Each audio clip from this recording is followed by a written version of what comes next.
before the pilgrimage. By accepting the invitation, I was fighting against all my senses after growing up in the UK and only seeing a war-torn Iraq in the media.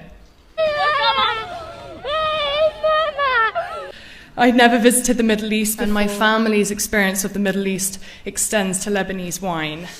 I'm a photojournalist. I'd been working for 3 years. I accepted to walk Arba'een as it was the most positive, peaceful story about a misunderstood religion in a country and region that had been historically reported negative. I couldn't help but question how as many as 25 million pilgrims walked to Karbala over the course of 40 days in mourning for a man who died 1400 years ago, and it wasn't worthy of global attention. And even now, Arba'een is almost unreported in the West. And so there I was at Najaf Airport with a team of Iranian and Iraqi filmmakers preparing to make a documentary on Arba'een.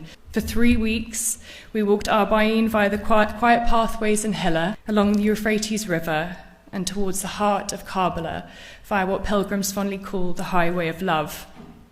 I was moved by the compassion I personally encountered, and also between pilgrim to pilgrim, many of whom had flown from the US and Asia and UK. I was surprised to meet a woman who worked for HSBC in London. While meandering our way through these date palm forests towards our accommodation for the night, I've been informed that if you stay in the men's mokebs, you'll experience a strong symphony of snoring. But I can tell you in the women's mokebs, you have to be prepared for toddlers poking you awake and the sound of newborn babies crying. And in my case, I had aunties offering me food, readjusting my hijab, and asking me 20 times a day if I was married. Everyone was there for the same reason, to pay respects to Imam Hussein. And yet we were all on different journeys. While I'm not Muslim, I found the message of Arba'een at an enormously transitional point in my life. And I found many pilgrims had decided to walk Arba'een after losing a loved one or fleeing conflict, those who had waited much of their life to be there in their 80s and 90s.